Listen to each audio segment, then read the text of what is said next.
प्रदेश में विकसित कृषि विकसित भारत 2047 के लक्ष्य को लेकर छठी उत्तर प्रदेश कृषि विज्ञान कांग्रेस 2026 का शुभारंभ बुधवार को भारतीय गन्ना अनुसंधान संस्थान में हुआ।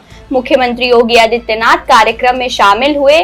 कृषि वैज्ञानिकों और विशेषज्ञों को संबोधित करते हुए कृषि क्षेत्र में व्यापक बदलाव का आह्वान किया। मुख्यमंत्री ने कहा कि अब समय लैब टू लैंड नहीं बल्कि लैब इन लैंड की अवधारणा को अपनाने का है।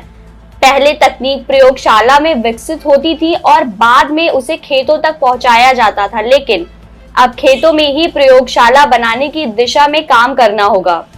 यदि खेत ही प्रयोगशाला बनेंगे तो किसान सीधे तौर पर नए प्रयोग और तकनीकों से जुड़ सकेंगे, जिससे कृषि क्षेत्र में तेजी से बदलाव होना संभव होगा। 8 से 10 अप्रैल तक चलने वाली इस कांग्रेस में देश भर के कृषि वैज्ञानिक, शोधार्थी और विशेषज्ञ एक मंच पर जुटे हैं।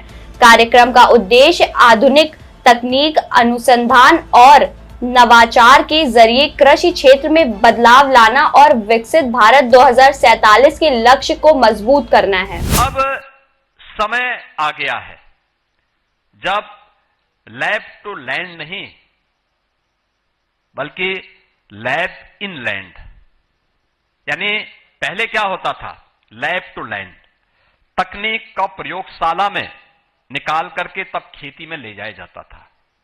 नहीं, अब खेत ही प्रयोगशाला बने और खेत प्रयोगशाला बने, इस दिशा में हमें इस कार्यक्रम को आगे बढ़ाने की आवश्यकता है।